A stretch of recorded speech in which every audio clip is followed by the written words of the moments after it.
నమస్కారం ETV news కు స్వాగతం ముఖ్యాంశాలు గొడ్డలి పార్టీ అమరావతిపై విషం చిమ్ముతోందన్న చంద్రబాబు ఆటలు సాగనివ్వబోమని హెచ్చరిక నెల్లూరులో పింఛన్ల పంపిణీ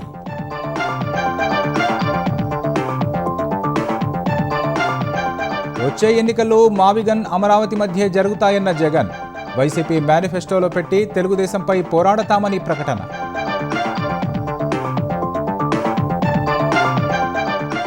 ప్రకృతి వారసత్వాన్ని పరిరక్షించే బాధ్యత అందరిపై ఉందన్న పవన్ 12 నగర వనాలు 6 ఎకో పార్కులు ప్రారంభించిన డిప్యూటీ సీఎం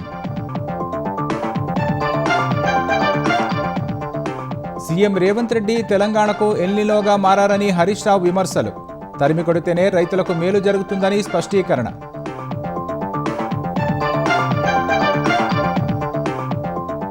నితిన్ నబీన్ తెలంగాణ పర్యటనపై పీసీసీ మండిపాటు 12 ఏళ్ల బీజేపీ పాలనలో రాష్ట్రానికి ఏం చేశారో చెప్పారని మహేష్ గౌడ్ ప్రశ్న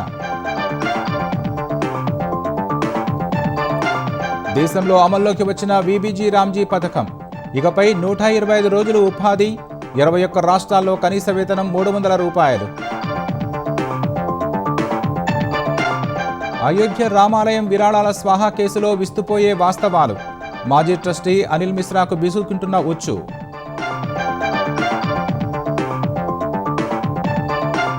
క్రిప్టోకరెన్సీ ద్వారా ట్రంప్ లాభార్జనపై అమెరికాలో విస్తృత చర్చ 2025లో 11,367 కోట్లు సంపాదించారని వెలువడిన నివేదికలు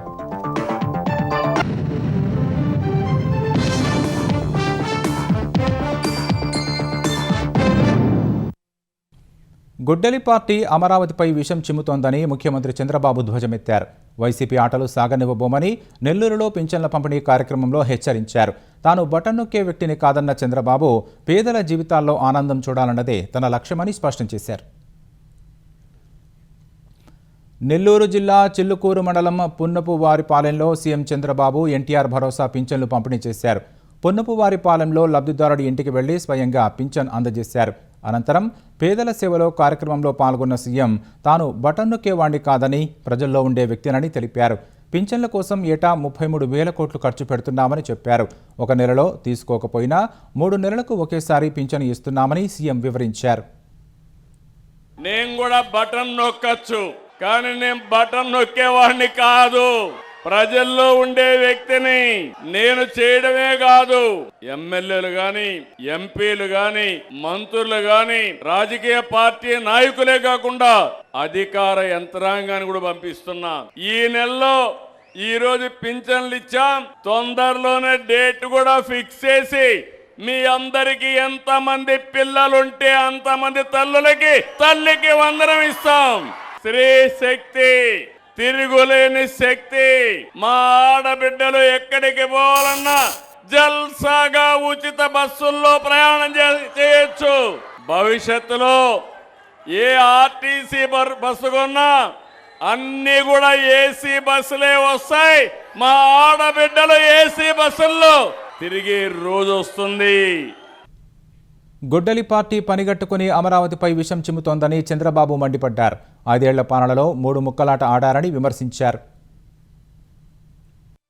ఈరోజు గొడ్డలి పార్టీ చూస్తే రోజుకొక ఫేక్ న్యూస్ రోజుకొక విన్యాసం ప్రజల్లో కులం మతం ప్రాంతం ఇలాంటివన్నీ చిచ్చులు పెట్టే పరిస్థితికి వచ్చాడు నిన్న రౌడీలతో దండయాత్ర అమరావతి పరిరక్షణ కోసం దండయాత్ర నన్ను జైల్లో పెట్టాడని కాదు నేను పెట్టాలని కూడా ఒక్క నిమిషం పని అంతే కదా నాకు చేత కదా నాకు అనుభవం లేదా కానీ నా ఉద్దేశం అది కాదు ఈ రాష్ట్రాన్ని అభివృద్ధి చేయాలి మళ్ళీ మీకు న్యాయం జరగాలి దేశంలో నెంబర్ 1 రాష్ట్రం ఏదంటే దానికి చిరునామాగా ఆంధ్రప్రదేశ్ ఉండాలి అందుకే నేను మళ్ళీ మిమ్మల్ని అందరినీ కోరుతున్నా గొడ్డలి పార్టీ నెవర్ అగైన్ జీవితంలో అలాంటి పార్టీ గెలవడానికి వీలు లేదు అగైన్ అండ్ అగైన్ ఎన్డీఏ గెలవాలి ఆగస్టు 15 నుంచి రాష్ట్ర వ్యాప్తంగా సంజీవని ప్రాజెక్టు వస్తుందని సీఎం పునరుద్ఘాటించారు రాబోయే రోజుల్లో ఇంటి వద్దకే వైద్యం అందుబాటులో ఉంటుందన్నారు గంజాయికి ఆంధ్రప్రదేశ్లో చోటు లేదని డ్రగ్ రహిత రాష్ట్రంగా ఏపీని తయారు చేస్తామని స్పష్టం చేశారు వచ్చే ఎన్నికలు మావిగన్ అమరావతి మధ్య జరుగుతాయని వైసీపీ అధ్యక్షుడు జగన్మోహన్ రెడ్డి స్పష్టం చేశారు. తాడేపల్లి నివాసంలో మీడియా సమావేశం ఏర్పాటు చేసిన జగన్ మా రాజధాని మావిగన్ అని మేనిఫెస్టోలో కూడా పెడతామన్నారు. గతంలో విశాఖ రాజధాని అన్నారు కదా, ఇప్పుడు అది పోయినట్టేనా అని ప్రశ్నించగా జగన్ సమాధానం చెప్పకుండానే వెళ్లిపోయారు. My next election would be fought on the battle Mavigan versus Amaravati. Yes, we would stand by it. We are for Mavigan. Everybody who is for Mavigan will vote for ISRCP. Everybody who is for Amaravati will vote for Chandrababu. We will stand by it. We will make it an election issue for them. We'll put it up in the manifesto also. Mavigan, YSRCP. We will stand by it. ఏ స్కామ్లు లేకుండా రాజధాని అనేది బ్రహ్మాండమైన రాజధాని అనేది ఏర్పాటు ఎలా అవుతుంది? మావిగన్. మచిలీపట్నంలో పోర్టు, విజయవాడలో ఇంటర్నేషనల్ ఎయిర్పోర్టు, గుంటూరులో ఆల్రెడీ డిఫరెంట్ టీచింగ్ ఇన్స్టిట్యూట్స్, మచిలీపట్నంలో రైల్వే స్టేషన్, విజయవాడలో రైల్వే స్టేషన్, గుంటూరులో బ్రహ్మాండమైన రైల్వే స్టేషన్, మూడిటికి కనెక్టింగ్ బ్రహ్మాండమైన నేషనల్ హైవేస్, అన్ని బ్రహ్మాండంగానే ఆల్రెడీ ఉన్నాయి. నువ్వు చేయాల్సిందల్లా ఏమిలే, ఆ బిల్డింగ్ ఆడ కట్టుకోకుండా ఇక్కడ కడితే చాలు. సార్, మావిగన్ పేరుతో వైజాగ్ రాజధాని అనేది పోయినట్టేనా సార్? వైజాగ్ రాజధాని అనేది వెళ్ళిపోయినట్టేనా? రాజధాని పేరుతో అమరావతిలో అలజడులు సృష్టించడానికి వస్తే అడ్డుకుంటామని రాజధాని రైతు ఐకాసా నాయకులు స్పష్టం చేశారు. గుంటూరు జిల్లా తుళ్లూరు మండలంలో అమరావతి రైతు ఐకాసా నాయకులు సమావేశమయ్యారు. ఉండవల్లి ఘటనపై చర్చించారు. వైసీపీ అధ్యక్షుడు జగన్ జై అమరావతి, జై ఆంధ్రప్రదేశ్ అన్న తర్వాతే తమ ప్రాంతంలోకి అడుగుపెట్టాలని డిమాండ్ చేశారు. ఏ వైసీపీ ప్రతినిధి అయినా, ఏ వైసీపీ నాయకుడైనా ఈ రాజధానులకు అడుగుపెట్టి రాజధాని గురించి మాట్లాడాలి అనుకున్నప్పుడు ఈ రాజధానికి సపోర్ట్ ఇస్తూ వారు ప్రతిపాదించినటువంటి మావగాన్ అనేటువంటి రాజధానిని విత్డ్రా చేసుకుని రావాలనేటువంటిది మా యొక్క తీర్మానంగా ఇక్కడ మీ అందరికీ మనవి చేయడం జరుగుతుంది. రాష్ట్రము రెచ్చగొడతాము, మీ మధ్యన రైతుల మధ్యన విద్వేషాల్లోనే మరి సృష్టిస్తాము, మా పార్టీ ప్రయోజనాల కోసం, మా వ్యక్తిగత ప్రయోజనాల కోసం వాడుకుంటామంటే ఇక్కడ రైతులందరం కూడా ఏకతాటి మీదే ఉంటాము. రైతులందరం కూడా ఒకే మాట ఒకే బాట, అదే అమరావతి అభివృద్ధి, అదే అమరావతి రాజధాని కోసం అనేది మీకు మరలా తిరిగి తెలియజేస్తా ఉన్నాం. ఆ రోజు మహిళలను అంత ఏడిపించాడు, ఇప్పుడు ఇంకా ప్రజెంట్ ఇప్పుడు కూడా వచ్చి మా మీద రాళ్ళు వేశారు. జంగిల్ రాజ్యం నడుతుంది. అక్కడ జంగిల్ రాజ్యం, నువ్వు ఉన్నప్పుడు నడిచింది జంగిల్ రాజ్యం. సచ్చారు బాబా, ఎప్పుడు పోతావో నువ్వు అని చెప్పి మొత్తం రాష్ట్రం అంతా 26 జిల్లాల దండాలు పెట్టుకొని నిన్ను వదిలించుకొని ప్రతిపక్షం కూడా లేకుండా చేశారు. ఎందుకంటే ప్రతిపక్షం ఉండ నువ్వేదో పాయింట్ రేజ్ చేస్తావని. ఇప్పటికైనా నువ్వు గమనించి నువ్వు ఈ మానుకొని ప్రజలకు ఏదైనా మంచి ఉపాయం ఉంటే చెప్పండి. ప్రకృతి వారసత్వాన్ని కాపాడుకోవటం అందరి బాధ్యతని ఉప ముఖ్యమంత్రి పవన్ కళ్యాణ్ అన్నారు. అనంతపురం, సత్యసాయి, నెల్లూరు జిల్లాల పరిధిలో 12 నగర వనాలు, 6 ఎకో టూరిజం పార్కులను మంగళగిరిలోని తన క్యాంపు కార్యాలయం నుంచి ఆయన వర్చువల్గా ప్రారంభించారు. ఈ కార్యక్రమంలో దేవాదాయ శాఖ మంత్రి ఆనం రామనారాయణ రెడ్డి నెల్లూరు నుంచి వర్చువల్గా పాల్గొన్నారు. కాంక్రీటు జంగిల్లా మారుతున్న నగరాల్లో పచ్చదనం పెంచడానికి కూటమి ప్రభుత్వం చర్యలు చేపట్టిందని పవన్ తెలిపారు. కాలుష్యంతో నిండిన నగరాలకు ఇవన్నీ ఊపిరిపోస్తున్నాయని చెప్పారు. నక్షత్ర వనాలు, రాశి వనాల ద్వారా సంప్రదాయాలకు పెద్దపీట వేస్తున్నామని, అదే సమయంలో ట్రెక్కింగ్ వంటి సాహస క్రీడలకు ప్రాధాన్యం ఇస్తున్నామని ఆయన తెలిపారు. ప్రస్తుతం నెలకొన్న ర్యాపిడ్ అర్బనైజేషన్ దృష్టిలో పెట్టుకుని urban green cover enhancement, biodiversity conservation, climate change mitigation, quality air మరియు సస్టైనబుల్ ఎకో టూరిజం ప్రోత్సాహానికి ఈ నగరవనాలు చాలా దోహదపడతాయి. రాష్ట్ర వ్యాప్తంగా ఈ 18 నగరవనాలను దాదాపు 36 కోట్ల వ్యయంతో నగర్ వన యోజన మరియు స్థానిక నిధుల ద్వారా ఈ అభివృద్ధి చేయడం జరిగింది. ఏ nation that gross with nature gross for ever అన్న ఒక నానుడిని ప్రకృతితో పాటు అభివృద్ధి సాధించినప్పుడు ఈ అభివృద్ధి శాశ్వతంగా ఉంటుందనే ఆలోచనతో ఈ నగరవనాలని అభివృద్ధి చేయడం జరిగింది. యువత శక్తి సామర్థ్యాలు ప్రతిభతోనే వికసిత్ భారత్ సాధ్యమని రాష్ట్రపతి ద్రౌపది ముర్ము స్పష్టం చేశారు. ఏ రంగాన్ని ఎంచుకున్నా అంకితభావంతో, నిజాయితీతో పనిచేయాలని యువతకు సూచించారు. అనంతపురంలో జరిగిన ఆంధ్రప్రదేశ్ కేంద్రీయ విశ్వవిద్యాలయం తొలి స్నాతకోత్సవంలో ముఖ్య అతిథిగా రాష్ట్రపతి ద్రౌపది ముర్ము పాల్గొన్నారు. అత్యుత్తమ ప్రతిభ కనబరిచిన విద్యార్థులకు పట్టాలు ప్రదానం చేశారు. అనంతపురం విద్యా కేంద్రంగా ఎదుగుతోందని ఈ కార్యక్రమంలో పాల్గొన్న ఆంధ్రప్రదేశ్ గవర్నర్ అబ్దుల్ నజీర్ చెప్పారు. కష్టపడే తత్వం, వ్యక్తిత్వమే జీవితంలో ఎదుగుదలకు సోపానంగా మారుతుందని ఆంధ్రప్రదేశ్ విద్యాశాఖ మంత్రి నారా లోకేష్ సూచించారు. నూతన సాంకేతికత అభివృద్ధిలో యువత ముందుకెళ్లాలని ఆయన పిలుపునిచ్చారు. ఎన్నుకున్న రంగాల్లో విజయం సాధించి సమాజానికి సేవ చేయాలని రాష్ట్రపతి ముర్ము పిలుపునిచ్చారు.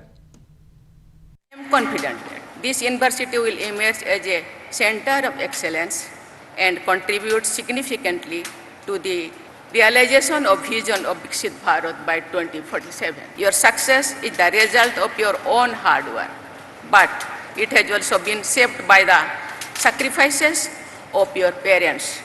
the guidance of your teachers, and the support of society. Therefore, you have a responsibility to give back to the society. This vision of Viksit Bharat can be realized only through the energy, talent, and commitment of our youth.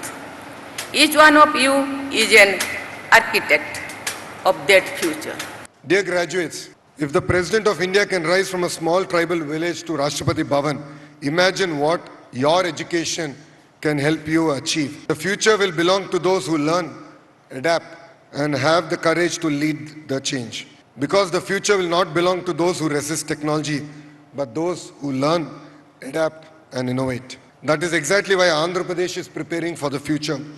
Under the dynamic leadership of our Chief Minister, Andhra Pradesh is becoming a destination for innovation, manufacturing, and technology. Revanth రెడ్డికి ఓటమి భయం పట్టుకుందని మాజీ మంత్రి హరీష్ రావు ఎద్దేవా చేశారు. పదవిలో తాను శాశ్వతం కాదని, తెలంగాణలో వచ్చేది బీఆర్ఎస్ ప్రభుత్వం అని రేవంత్ రెడ్డి ఒప్పుకున్నారని హరీష్ చెప్పారు. కరీంనగర్లో జరిగిన బీఆర్ఎస్ ముఖ్య కార్యకర్తల సమావేశంలో హరీష్ రావు పాల్గొన్నారు. రైతులకు రేవంత్ రెడ్డి ఏం చేశారని, కంచె వేసి కాపాడుకోవాలో చెప్పాలని నిలదీశారు. రాష్ట్రానికి రేవంత్ రూపంలో ఎల్నినో పట్టుకుందని, దాన్ని తరిమికొట్టాలని పిలుపునిచ్చారు. ఏం చేసినామని రైతుల్ని కంచేసి కాపాడుకోవాలి. 3 సార్లు రైతు బంధు 30,000 కోట్లు ఎగబెట్టినందుకు నిన్ను కంచెవేసి కాపాడుకోవాలనా? యాసంగి పంట బోనస్ ను బోగస్ చేసినందుకు నిన్ను కంచెవేసి కాపాడుకోవాలనా? ఏం చేసినావు నువ్వు? ఇప్పుడు కాళేశ్వరంలో కట్టిన 16 రిజర్వాయర్లు మంచిగా ఉన్నాయి, 16 సబ్ స్టేషన్లు మంచిగా ఉన్నాయి, 203 కిలోమీటర్ల టనలు బాగున్నది. మేడిగడ్డ బ్యారేజీలో 7 బ్లాకులు, 85 గేట్లు. దెబ్బతినే ఎంత? 2 గేట్లు.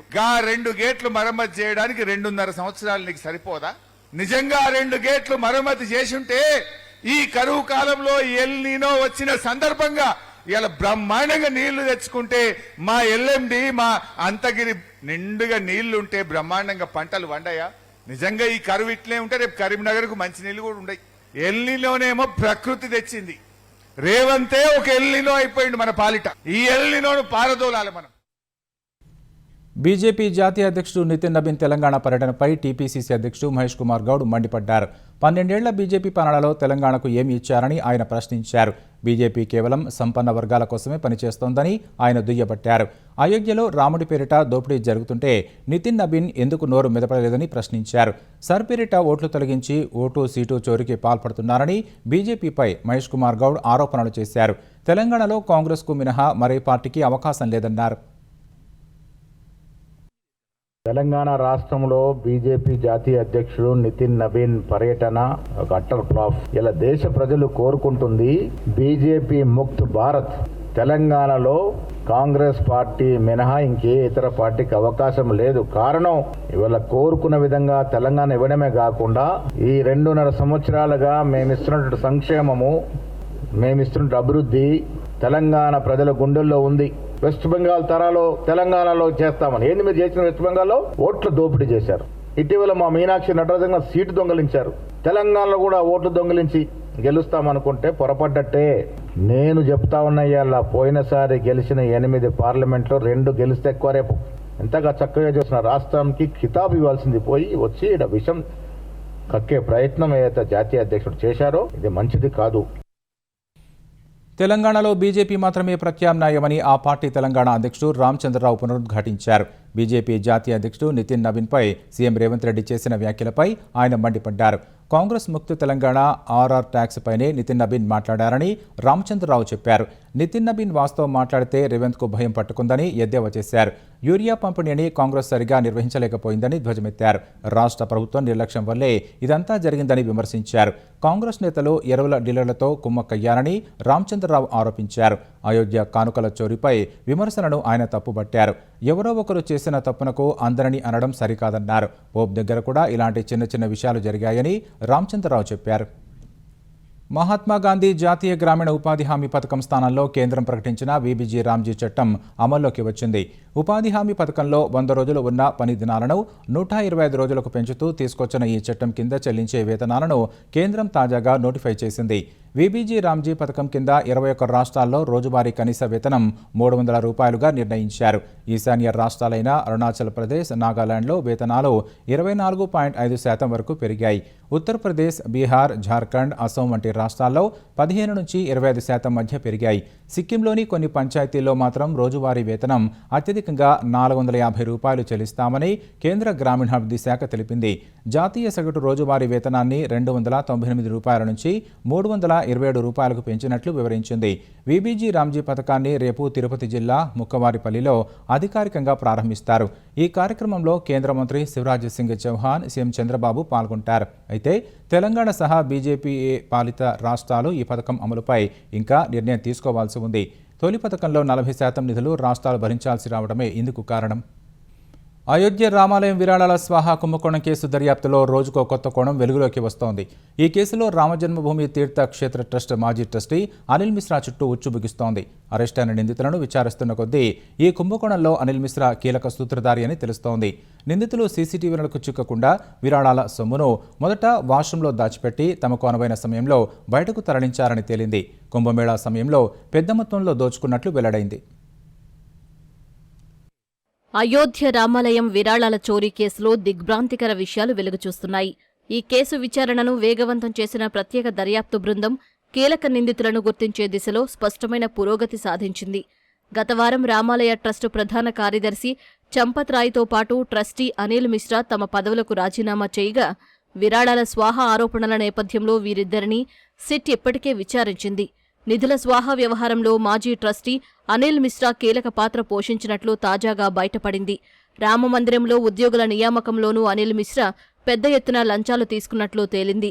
రామమందిరంలో పనిచేస్తున్న చాలామంది ఉద్యోగులు అనిల్ మిశ్రా సిఫార్సుల మేరకే విధుల్లో చేరినట్లు దర్యాప్తులో గుర్తించారు. బంధువులు సహా కనీసం 125 మంది అనిల్ మిశ్రా సిఫార్సుతోనే ఉద్యోగాలు పొందారని సమాచారం. ఉద్యోగాల కోసం అనిల్ మిశ్రా కమిషన్లు తీసుకున్నారనే ఆరోపణలపైన సిట్ లోతుగా దర్యాప్తు చేస్తోంది. ఈ క్రమంలో అనిల్ మిశ్రాకు సంబంధించిన పలు ఆస్తుల వివరాలను దర్యాప్తు అధికారులు గుర్తించారు. ట్రస్టీగా బాధ్యతలు చేపట్టిన తర్వాత ఆయన ఆస్తులు ఎంతమేర పెరిగాయనే అంశంపై సిట్ ఆరా తీస్తోంది. రామాలయ విరాళాల స్వాహా వ్యవహారంలో ఇప్పటివరకు 8 మందిని ప్రత్యేక దర్యాప్తు బృందం అరెస్టు చేసింది. సీసీటీవీ ఫుటేజ్ ఆధారంగా నగదు కాజేస్తూ వీరు దొరికిపోయారు. మంగళవారం వీరిని సిట్ అధికారులు సుదీర్ఘంగా విచారించారు. అరెస్టైన నిందితుల్లో అనుకల్ప్ మిశ్రా, లవకుష్ మిశ్రా పాత్ర కూడా ఈ కుంభకోణంలో కీలకమని తెలుస్తోంది. వీరిద్దరూ అనిల్ మిశ్రాకు బంధువులేనని సమాచారం. అరెస్టైన మరో నిందితుడు టిన్ను యాదవ్ కూడా విరాళాల చోరీలో కీలక పాత్ర పోషించినట్లు విచారణలో వెల్లడైంది. ఆలయ సముదాయంలోని విరాళాల లెక్కింపు గది తాళాలు టిన్ను వద్దే ఉండేవని, అతని సహకారంతోనే చోరీ సులువుగా జరిగిందని నిందితులు అంగీకరించారు.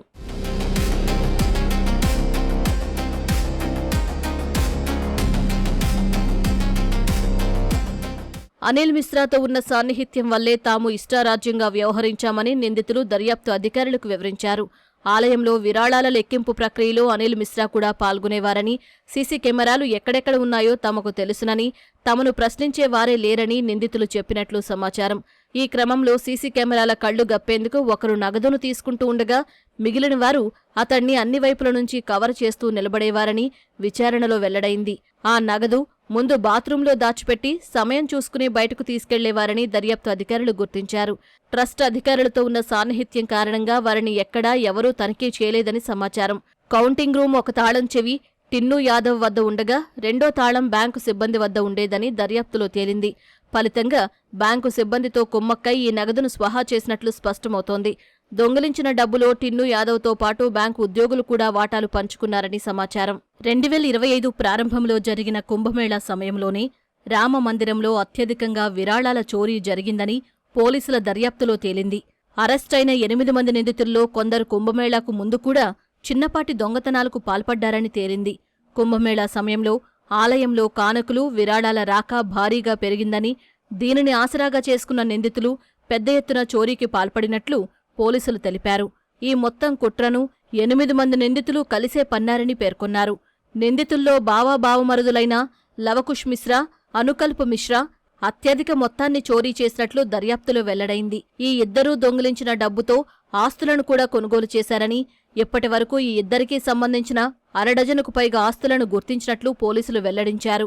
నిందితుల ఆర్థిక లావాదేవీలు, ఆస్తులను పరిశీలించేందుకు ఆదాయపు పన్ను శాఖ సహాయం తీసుకుంటున్నారు. విరాళాల లెక్కింపు ప్రక్రియకు ఎస్బీఐ అధికారం కలిగి ఉండగా ఈ పని కోసం ఒక ప్రైవేట్ ఏజెన్సీని నియమించింది. 4 హుండీల్లో వచ్చిన విరాళాలను 11 మంది బ్యాంకు సిబ్బంది, 3 ఆలయ ట్రస్టు సభ్యులు సహా మొత్తం 14 మంది సభ్యుల బృందం లెక్కిస్తుంది. వీరిలో కొందరి హస్తం ఉండటం వల్లే నగదు స్వాహా సులభంగా జరిగిందని సమాచారం. ఈ వ్యవహారంపై దర్యాప్తు బృందం అన్ని కోణాల్లో విచారణ జరుపుతున్నట్లు తెలుస్తోంది. ఒక్క ఛాన్స్ అంటూ అబద్దాల పునాదులపై వైసీపీ 5 ఏళ్లు పాలించిందని ఆంధ్రప్రదేశ్ రెవెన్యూ శాఖ మంత్రి అనగాని సత్యప్రసాద్ విమర్శించారు. శ్రీ సత్యసాయి జిల్లా పెనుగొండ నగర పంచాయతీలోని ఇస్లాపురంలో బీసీ సంక్షేమ శాఖ మంత్రి సవితతో కలిసి అనగాని సత్యప్రసాద్ పింఛన్లు పంపిణీ చేశారు. అనంతరం ఇస్లాపురంలో 55 లక్షలతో నిర్మించే సీసీ రోడ్డుకు భూమి పూజ చేశారు. ఏపీ అభివృద్ధి సంక్షేమం కోసం పోటీ పడాలని మంత్రి అనగాని హితో పలికారు. 1919-24లో ఈ రాష్ట్రం 30-40 సంవత్సరాలు వెనక్కి పరిస్థితి. ఈ రోజు మళ్ళా దాని అగ్రస్థానానికి తీసుకెళ్లాలి, ఈ రాష్ట్రాన్ని దేశంలోనే నంబర్ 1 తీసుకెళ్లాలి లక్ష్యంతో గౌరవ ముఖ్యమంత్రి గారు వచ్చి పవన్ కళ్యాణ్ గారు అలాగే నారా లోకేష్ గారు అహర్నిశలు కృషి చేస్తారు. అయినా కూడా ఈ ప్రతిపక్ష హోదా లేనటువంటి ఈ గొడ్డల పేర్ల పార్టీ నాయకులు ఎప్పుడు కూడా ఇదొక విమర్శిస్తూ ఉంటారు. మహిళలు పౌడర్ వేసుకున్నా కూడా విమర్శ. అంటే సింగారాన్ని కూడా శృంగారంగా చూసినటువంటి పరమ నీచమైనటువంటి ఒక సైకోతత్వం ఏదైతే నాయకుడికి ఉందో కింద స్థాయి దాకా కూడా మనకు కనపడుతూ ఉంది. సాయి కృష్ణ అదృశ్యం కేసులో మరో 2 సిట్ అధికారులు అరెస్టు చేశారు. కృష్ణాలంక క్రైమ్ కానిస్టేబుళ్లు A5 బాబురావు, A6 సాంబయ్యను అరెస్టు చేశారు. వారిద్దరిని భారీ భద్రత నడుమ విజయవాడ 2వ ACM కోర్టుకు తరలించారు. వారికి న్యాయస్థానం 14 రోజుల రిమాండ్ విధించింది. గన్నవరం జైలుకు సాంబయ్యను, అవనిగడ్డ జైలుకు బాబురావును తరలించారని కోర్టు ఆదేశించింది. బాబురావు, సాంబయ్య సాక్ష్యాలను మాయం చేయడంలో కీలకంగా వ్యవహరించారని రిమాండ్ రిపోర్టులో సిట్ పేర్కొంది. కృష్ణాలంక పోలీస్ స్టేషన్లోని సీసీటీవీ హార్డ్ డిస్క్ను మార్చివేశారని, వేరే హార్డ్ డిస్క్ను అమర్చి సాక్ష్యాలను ధ్వంసం చేశారని ఆరోపించింది. సాయి కృష్ణ మృతదేహం ఎక్కడుందో ఇప్పటికీ తెలియలేదని వివరించింది. అరెస్టైన నిందితులు విచారణకు సహకరించడం లేదని సిట్ తెలిపింది. పోలీసులు కావడంతో సాక్షులను ప్రభావితం చేసే అవకాశం ఉందని రిమాండ్ రిపోర్టులో పేర్కొంది. ప్రకాశం బ్యారేజీ నుంచి తూర్పు డెల్టా ప్రధాన కాల్వకు 3,200 క్యూసెక్కుల నీటిని విడుదల చేశారు. శాస్త్రోక్తంగా పూజలు చేసి కృష్ణమ్మకు సారె సమర్పించిన ఎన్టీఆర్ జిల్లా కలెక్టర్ లక్ష్మీషా నీటిని విడుదల చేశారు. ఈ కార్యక్రమంలో జలవనరుల శాఖ చీఫ్ ఇంజనీర్ రాంబాబు, సాగునీటి సంఘాల వినియోగదారుల సంఘాల సమైక్య అధ్యక్షుడు ఆళ్ల గోపాలకృష్ణ, ఎన్టీఆర్ జిల్లా టీడీపీ అధ్యక్షురాలు గద్దె అనురాధ పాల్గొన్నారు. ఏరువాక పౌర్ణమి తర్వాత కృష్ణా డెల్టాకు నీరు విడుదల చేయడం ఎంతో సంతోషంగా ఉందని కలెక్టర్ లక్ష్మీషా చెప్పారు. కృష్ణా డెల్టాలో రైతులు పుష్కలంగా పంటలు పండించాలని ఆకాంక్షించారు. బాలికను లైంగికంగా వేధించిన కేసులో నిందితుడిగా ఉన్న బండి భగీరథ హైకోర్టులో బెయిల్ పిటిషన్ దాఖలు చేశారు.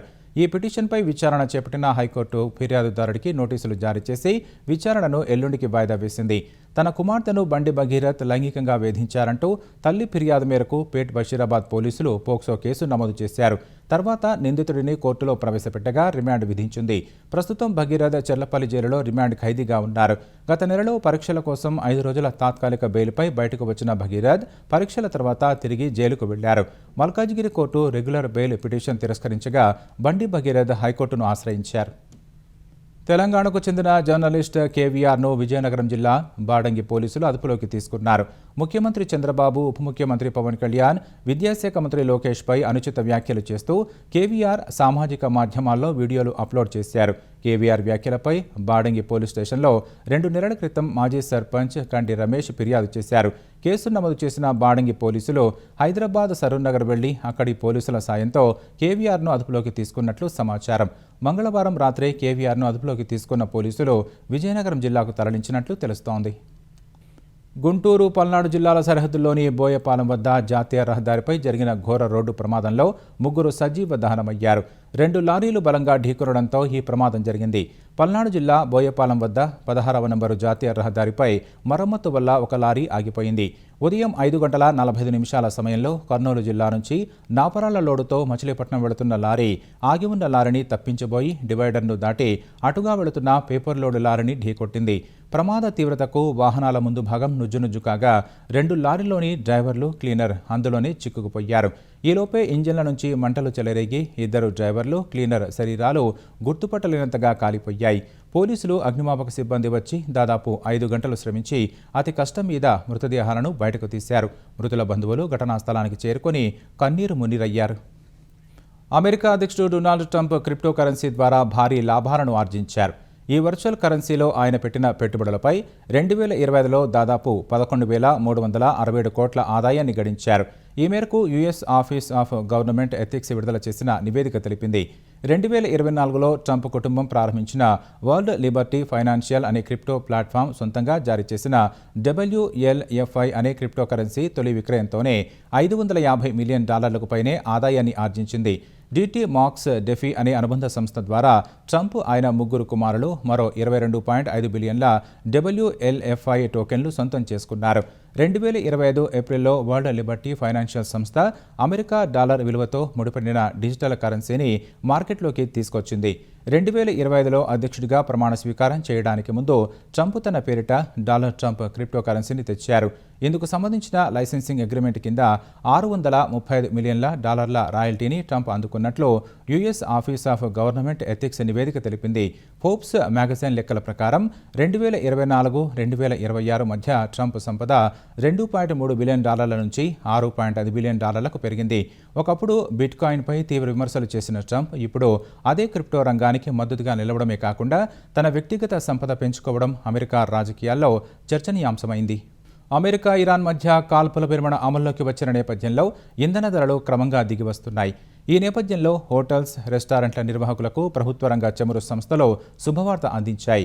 19 కిలోల వాణిజ్య సిలిండర్ ధరను $183.50 తగ్గించాయి. ఈ తగ్గింపుతో వాణిజ్య గ్యాస్ సిలిండర్ ధర $2,930 దిగివచ్చింది. చమురు సంస్థలు ప్రతి నెల 1వ తేదీన అంతర్జాతీయ బెంచ్ మార్క్ ధరల సగటు ఆధారంగా గ్యాస్ ధరలను సవరిస్తాయి. విమాన ఇంధనం ATF ధరను కూడా లీటర్కు $5 తగ్గించినట్లు చమురు సంస్థలు ప్రకటించాయి. ఢిల్లీలో లీటర్ ATF ధర $110 చేరినట్లు పరిశ్రమ వర్గాలు తెలిపాయి. ఇదే సమయంలో దేశంలోనే అతిపెద్ద ప్రైవేటు చమురు రిటైల్ సంస్థ నయారా ఎనర్జీ లీటర్ పెట్రోల్పై $5, డీజిల్పై $3 చొప్పున ధరను తగ్గించింది. నయారా ఎనర్జీకి దేశవ్యాప్తంగా 7,000కు పైగా పెట్రోల్ బంకులు ఉన్నాయి. స్థానిక పన్నుల ఆధారంగా కొత్త ధరలు అమల్లోకి వచ్చినట్లు సంబంధిత వర్గాలు తెలిపాయి. దేశ ఆర్థిక వ్యవస్థకు ఊతమిస్తూ జూన్ నెలలో వస్తు సేవల పన్ను వసూళ్లు భారీగా నమోదయ్యాయి. కేంద్ర ప్రభుత్వం విడుదల చేసిన తాజా గణాంకాల ప్రకారం జూన్ నెలలో GST వసూళ్లు దాదాపు 14% వృద్ధితో $195,000 కోట్ల నమోదయ్యాయి. దేశవ్యాప్తంగా పెరిగిన ఆర్థిక కార్యకలాపాలు ఈ వృద్ధికి కారణంగా కనిపిస్తోంది. దేశీయ లావాదేవీల ద్వారా వచ్చిన స్థూల వసూళ్లు 6.5% పెరిగి సుమారు $135,000 కోట్లుగా నమోదయ్యాయి. దిగుమతులపై వచ్చే ఆదాయం 34.6% వృద్ధితో $60,038 కోట్లకు చేరుకుంది. జూన్ నెలలో పన్ను చెల్లింపుదారులకు తిరిగి చెల్లించిన రిఫండ్స్ కూడా 29.1% పెరిగి $32,436 కోట్లుగా నమోదయ్యాయి. ఈ రిఫండ్స్ అన్ని సర్దుబాటు చేసిన తర్వాత ప్రభుత్వ ఖజానాకు చేరిన నికర GST వసూళ్లు 11.2% వృద్ధితో $162,000 కోట్ల దాటాయి. ముఖ్యాంశాలు మరోసారి. గొడ్డలి పార్టీ అమరావతిపై విషం చిమ్ముతోందన్న చంద్రబాబు, ఆటలు సాగనివ్వబోమని హెచ్చరిక. నెల్లూరులో పింఛన్ల పంపిణీ.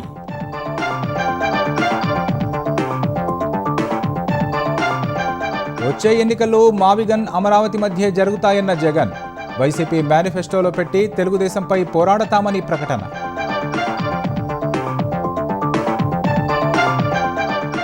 ప్రకృతి వారసత్వాన్ని పరిరక్షించే బాధ్యత అందరిపై ఉందన్న పవన్, 12 నగర వనాలు, 6 ఎకో పార్కులు ప్రారంభించిన deputy CM. CM Revanth Reddy తెలంగాణకు ఎల్నిలోగా మారని హరీష్ రావు విమర్శలు, తరిమి కొడితేనే రైతులకు మేలు జరుగుతుందని స్పష్టీకరణ.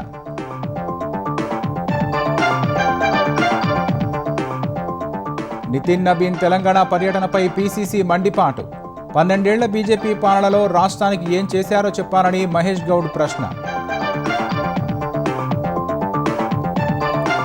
దేశంలో అమల్లోకి వచ్చిన VBG రామ్జీ పథకం, ఇకపై 125 రోజులు ఉపాధి, 21 రాష్ట్రాల్లో కనీస వేతనం $300. అయోధ్య రామాలయం విరాళాల స్వాహా కేసులో విస్తుపోయే వాస్తవాలు, మాజీ ట్రస్టీ అనిల్ మిశ్రాకు బిసుకుంటున్న ఉచ్చు.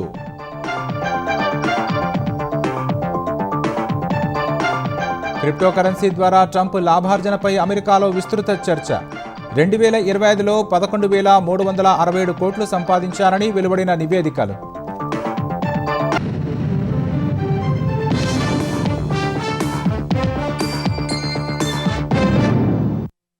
ఈటీవీ న్యూస్ సమాప్తం. నమస్కారం.